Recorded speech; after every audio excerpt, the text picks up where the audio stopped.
Today we're going to be creating a curve of pursuit.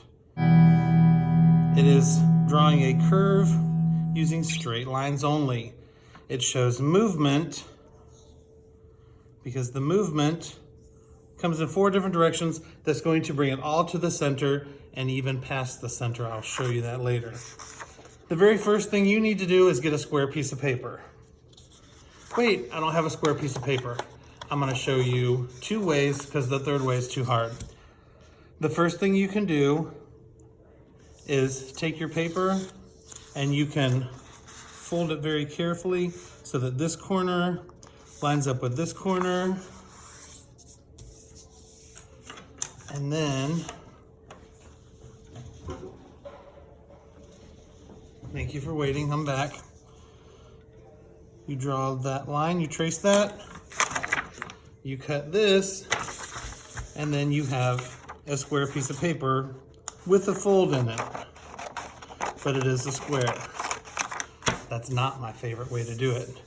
If you're sitting at home and all you've got is printer paper and you're lucky enough that you've got white printer paper, take 2 pieces of that printer paper, line it up like this, match up this corner here, make sure these 2 lines are parallel and these 2 lines are parallel, and you can go ahead and draw that line straight across there.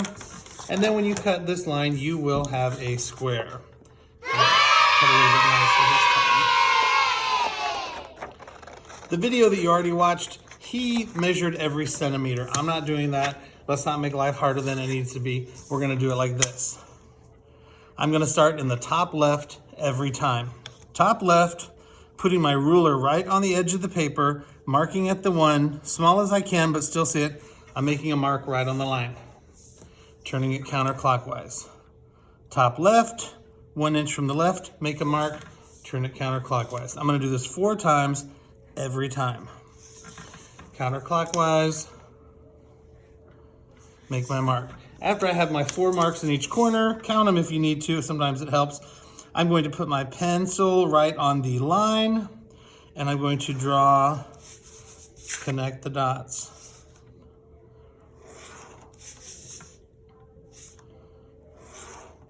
This is all you need to know. Now it is just about repetition.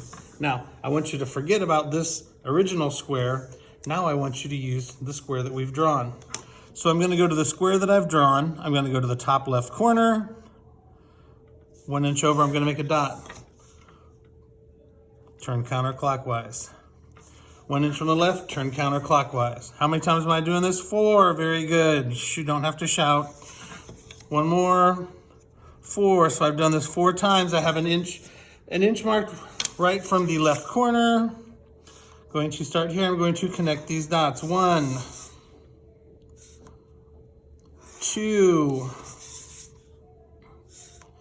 3, 4. Some of you are getting bored, some of you are pretending to get bored because you think you got it, but you don't. I'm gonna show you one more time.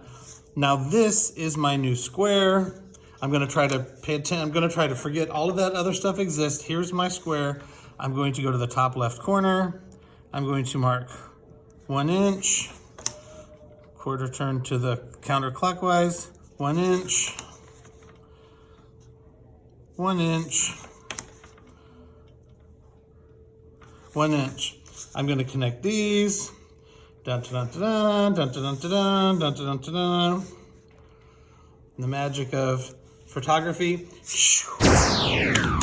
Oh, the ink changed color too. All right. When you keep doing this, you will get down to this point here. In a perfect world, this would be 2 inches. Mine's a little less than 2 inches, but here's what I'm gonna do. I'm gonna go to the top left. I'm gonna measure over 1 inch. Turn to the left, 1 inch, turn to the left, 1 inch, turn to the left, 1 inch, turn to the left. Still using my ruler, bang, bang, bang. Oh, getting a little sloppy there. Bang. Now, do we have to stop? No. I'm going to start not being precise. I'm going to draw a line, or I'm going to make a dot in the middle of each one of these areas. And then I'm going to trace those lines, connecting the dots. Maybe I should have measured it. It would have been a 1/2 inch.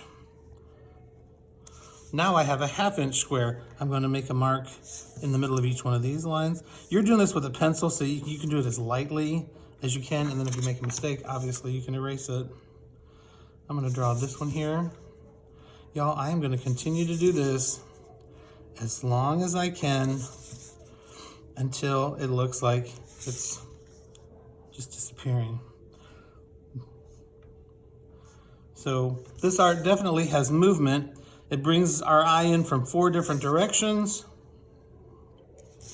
and it drives us to the center of the work with those 4 curving lines. Maybe you want to challenge your family and be like, hey, can anybody draw a curve only using straight lines?